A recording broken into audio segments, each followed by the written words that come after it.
Behold, from 1989, this is Super Mario Land for the Nintendo Game Boy, a launch title for Nintendo's revolutionary handheld game console, and more than 2 decades later, it's still awesome. Can that be said for so many of today's games? Timeless playability, that's Super Mario Land. And the original Super Mario Bros., of course. So it's no wonder that Nintendo chose this game as a launch title, and it's also available in the Virtual Console for Nintendo's 3DS. But I'm playing the original Game Boy cartridge on my Game Boy Advance SP, my weapon of choice when playing Game Boy games. Super Mario Land doesn't fill the screen as well as Wario Land, but that was the 3rd game in the Super Mario Land series. This is the 1st, and has more of a traditional old-school Super Mario visual presentation. So let's hit some of the basics here. The faster you get through a level, the more points you get. And if you can reach that top door, you can also earn some extra Marios.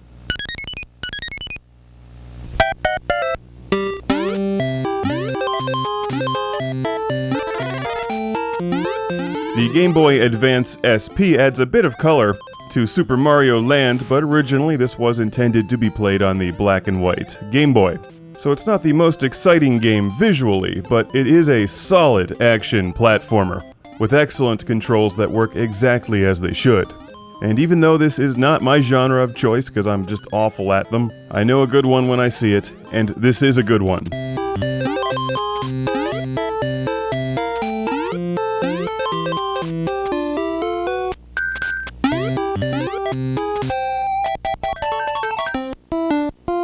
I think it says something that this is actually one of the best games available for the Nintendo 3DS, a 1989 release. I didn't want to go there, but it's true.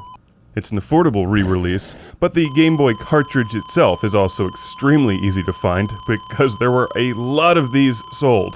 So it's a pretty cheap game to pick up for your Game Boy or Game Boy Advance. But as of this recording, I'd have to say the best 3DS releases are this game, Ocarina of Time 3D, and, Resident Evil: The Mercenaries, but that's actually a newer game. Oh, wait a second. Oh, Daisy! Oh god, what happened to you? No! You mean I have to survive more than just the first level? Well, it does get much harder, so collect all of the extra Marios that you can get. Super Mario Land has the kind of Nintendo platforming, the risk versus reward point system, and the kind of level design creativity that you would expect from an old-school Nintendo platformer.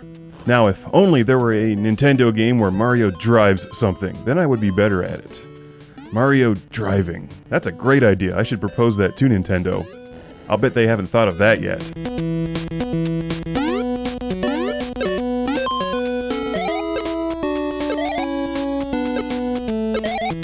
I can actually hear all of you Nintendo platforming masters laughing at me. It hurts, actually I don't care. I do like the submarine section in this game. The good old horizontal shmup sections in Super Mario Land should carry over to the next Thunder Force game. What do you guys think? Thunder Force 7? That would be a great cross-branding opportunity.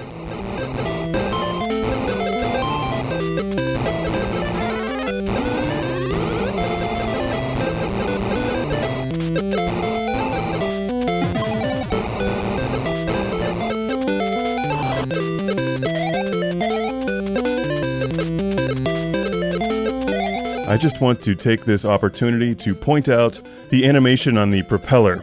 It's so simple, but it works. Like many of the old-school Nintendo Game Boy games. Timeless playability, something really lost these days. Because of the modern emphasis on graphics and 3D, it doesn't need to look any better to make Super Mario Land more fun.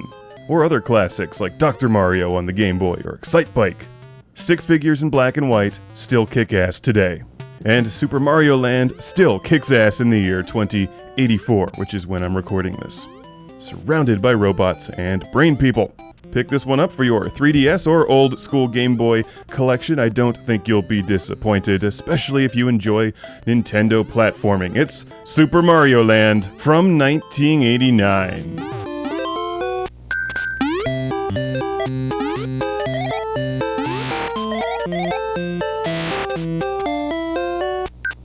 you